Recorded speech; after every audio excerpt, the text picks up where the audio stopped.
Bismillahirrahmanirrahim. Assalamualaikum warahmatullahi wabarakatuh. Di sini saya akan membuat video atau mempresentasikan mata kuliah pengantar studi Islam dosen pengampu Bapak Fikri Farihin. Baik, sebelumnya saya akan memperkenalkan diri. Nama saya Khairun Nur Natasha dari Prodi Pendidikan Agama Islam kelas 2B. Di sini saya akan mempresentasikan hasil presentasi dari kelompok 2 kemarin yang berjudul Ruang Lingkup dan Pembidangan Studi Islam. Yang kita bahas pertama yaitu ada ruang lingkup kajian Islam. Yang pertama ada akidah. Akidah secara bahasa berasal dari kata aqdun, yaitu ikatan, pengesahan, penguatan, kepercayaan atau keyakinan yang kuat, pengikatan dengan kuat, keyakinan dan penetapan. Adapun pengertiannya secara istilah yang sebagaimana dirumuskan oleh Ibnu Khaldun, yaitu ilmu berisi argumentasi akli atau rasional tentang akidah keimanan dan bantahan terhadap paham-paham bid'ah yang menyeleweng dari keyakinan ulama salaf dan ahli sunnah. Ruang lingkup kajian akidah. Yang pertama berdasarkan urutan rukun iman yang 6, yaitu pertama iman kepada Allah, yang kedua ada iman kepada malaikat. Maksudnya di sini makhluk gaib yang seperti jin, iblis atau setan gitu. Yang ketiga iman kepada kitab-kitab Allah. Yang keempat ada iman kepada nabi dan rasul Allah. Yang kelima ada iman kepada hari akhir. Dan yang terakhir atau yang keenam ada iman kepada qada dan qadar Allah. Dan yang kedua ada berdasarkan pengelompokan tema-tema tertentu. Di sini dibagi menjadi 3 kelompok. Yang pertama ilahiyat, yang kedua nubuwat, yang ketiga sam'iyat atau ghaibiyat. Adapun yang ketiga berdasarkan pengelompokan madhab atau aliran akidah atau ilmu kalam.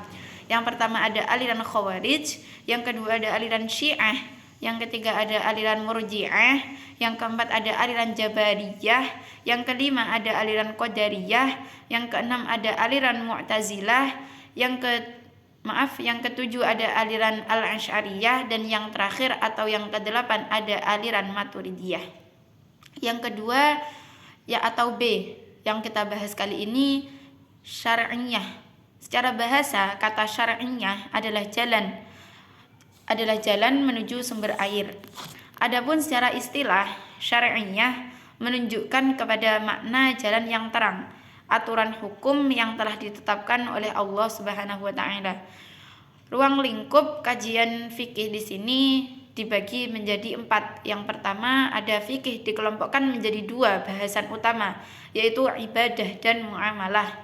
Yang kedua ada dibagi dari aturan kaitannya dengan tindakan atau amaliyah. Di sini dibagi menjadi 5. Yang pertama kewajiban atau fardu, yang kedua anjuran atau mustahab, yang ketiga ada kebolehan atau disebut juga dengan mubah, yang keempat ada hindaran atau makruh, dan yang kelima larangan atau haram. Adapun yang ketiga aturan kaitannya dengan situasi atau wad'iyah. Yang pertama ada prakondisi atau syarat, ada penyebab atau sebab, ada pencegahan, larangan atau mani'. Yang keempat ada dispensasi atau pasti atau juga disebut dengan azimah. Yang kelima ada legalitas atau bisa juga disebut dengan pengesahan, gugur, tidak valid, maksudnya sahih, fasid, batil. Dan yang terakhir ada ketentuan waktu penundaan, pengulangan, ada qada atau i'adah. Dan yang keempat ada bidang fikih. Di sini yang pertama ada fikih muamalat atau ekonomi, yang kedua ada fikih siasah atau politik, yang ketiga ada fikih munakahat atau pernikahan, yang keempat ada fikih uqubat atau pidana, yang kelima ada fikih adab atau etika peradaban, yang keenam ada fikih teologis, yang ketujuh ada fikih kesehatan dan kebersihan, dan yang kedelapan ada fikih tentang jihad. Dan yang kita bahas terakhir di sini ada akhlak. Kata akhlak berasal dari bahasa Arab khuluq, jamaknya adalah akhlaqu. Secara bahasa, kata ini mengandung arti tabiat, perangai, dan agama. Mengenai definisi akhlak secara istilah, Ibnu Al-Jauzi menjelaskan bahwa al-khuluq adalah etika yang dipilih seseorang. Ruang lingkup studi akhlak yaitu yang pertama ada akhlak pribadi, yaitu maksudnya ada akhlak yang diperintahkan atau awanur. Yang kedua ada yang dilarang atau nawahi, ada yang dibolehkan atau mubahat, dan ada akhlak dalam keadaan darurat. Adapun di sini juga ada akhlak berkeluarga, yaitu kewajiban antara orang tua dan anak, kewajiban suami dan istri, dan juga kewajiban terhadap karib dan atau kerabat. Ada juga akhlak bermasyarakat, yang dilarang, yang diperintahkan, kaidah-kaidah adab. Ada juga akhlak bernegara. Ada juga akhlak beragama. Akhlak beragama ini kewajiban manusia terhadap Allah Subhanahu wa taala dan juga kewajiban manusia terhadap rasul-rasul Allah. Baik, akhlak dibagi menurut sistematika yang lain. Ruang lingkup akhlak antara lain yaitu yang pertama akhlak terhadap Allah, terhadap Rasulullah, akhlak pribadi, akhlak dalam berkeluarga, akhlak dalam bermasyarakat, dan juga akhlak di bernegara. Akhlak dapat dibedakan berdasarkan sifat dan objeknya. Berdasarkan sifatnya, akhlak terbagi menjadi dua bagian, yaitu satu akhlak mahmudah atau akhlak terpuji, ada akhlak madmumah atau akhlak tercela.